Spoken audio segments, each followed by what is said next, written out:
Hey everyone, today I'm going to be doing a Valentine's Day inspired hair and makeup look. So this is how the hair and makeup looks like. So let's get started with the hair part, and the hair is a crimped puff style. So I'm going to start really quick with combing my hair through so that I don't have any tangles. So just comb your hair through, make sure you don't have any tangles. Just combing and combing. Next, you can take something that would make your curls stay longer, curls or crimp. So this is a kind of a curling thingy, I don't know. And then just comb it through after spraying it. I sprayed it and then combed it through, so distribute it evenly. Next, I'm taking a 1.5, or you can even take a 2-inch section of hair depending upon your hair type. Mine is very, stubborn, so I take less hair. Next, I'm taking this crimping iron. If you can see the crimp plate. And then crimping your hair, you need to put it at one place, release it, and then set it just beneath it, release it, and just press it down. You cannot do it like a flat iron, but you have to do it step by step. So you can see the crimps are coming into existence in my hair, and once you're done, it would look something like this. Go around all over your head to get crimped hair, like so. You can see. Then take a hairspray and just spray it all over your head so that your crimp stays on longer and it doesn't fizz out during the date. Then let it dry completely. So here's for some modeling, showing you how the crimps would look. Next, I'm taking the crown section of the hair. Just take the crown section, and what you want to do is separate it from your head and bring it forward. Like I would be doing it, bring it forward, and I'm going to tease it a little using a rat tail comb so as to create volume. So once that is done, I would be spraying it so that it's even when it becomes when it dries, it becomes harder, so that the puff comes out nicely. Then what you want to do is take some bobby pins, twist your hair, that section of hair, push it a little forward and secure it using bobby pins, and use as many as you want. I used 4 on my hair, but you can use as many as you want. And for your bangs, I place them back as well. You can keep them in front, just according to your choice. I'm using more bobby pins to just settle them down so that I don't have any baby flies, baby hairs, and then I'm spraying it on. Next, I'm taking this flower so as to just hide the bobby pins and make the look more cuter and romantic and datey. So here's for some modeling, where I'm showing you the hairstyle. The crimps are not very visible when I'm turning my back, but they are very much there when I flip them over sexily and show you. Yeah, that way. And I'm just modeling. I like it. I like modeling.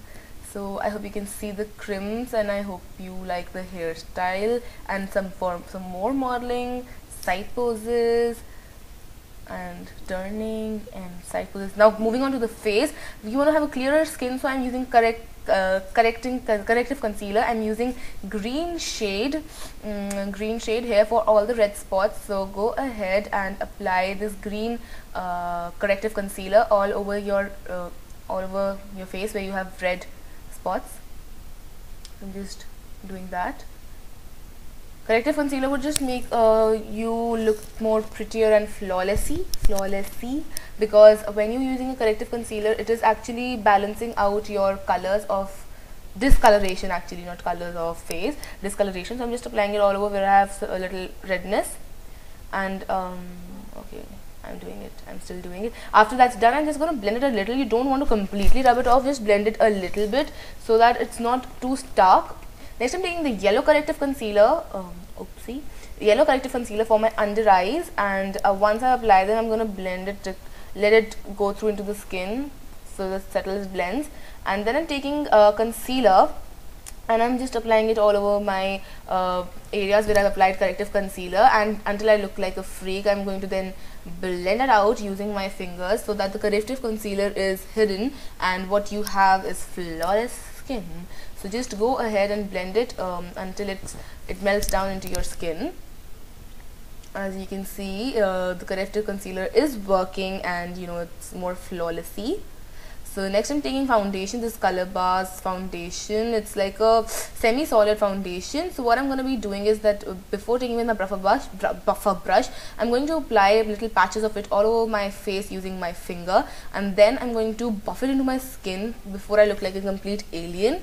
So I'm just taking the buffer brush and I'm going to buff this into my skin. This gives you a little bit more coverage, and it's very light. It's a very light foundation, so it doesn't end up looking cakey or anything like that, but it's very light on the face.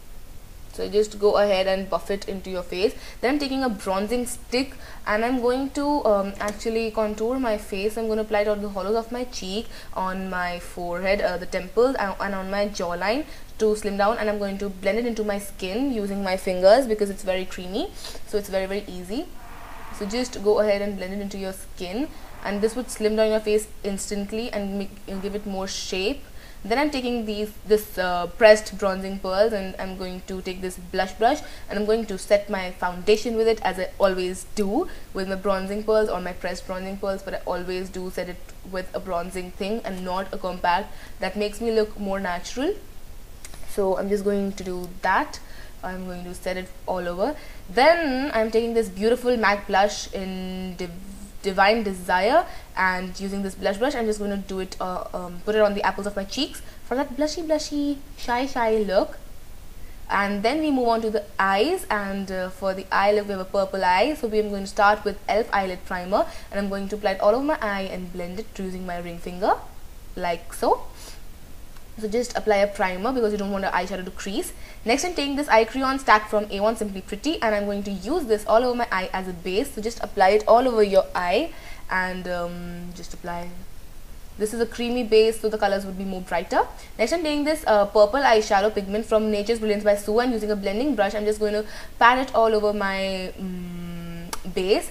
This would make the colors stand out beautifully. Next I'm taking this Inglot Trio Rainbow eyeshadow from the Freedom System, taking this middle color, and I'm going to pat it all over my eyelid. And next I'm taking the darkest shade with a dome shaped brush, and I'm going to define my crease and outer V with this. So it's a really pretty, you know, kind of a smoked out purpley look, but it's really pretty and it's wearable as well because it's not too smoky. So I'm just going to define it, and with a blending brush I'm going to blend the colors out because I don't want them to look like somewhere, you know. And then I'm taking a stiff brush and I'm taking the lightest shade, and I'm going to apply it just above my dark shade just to make the transition more smoother.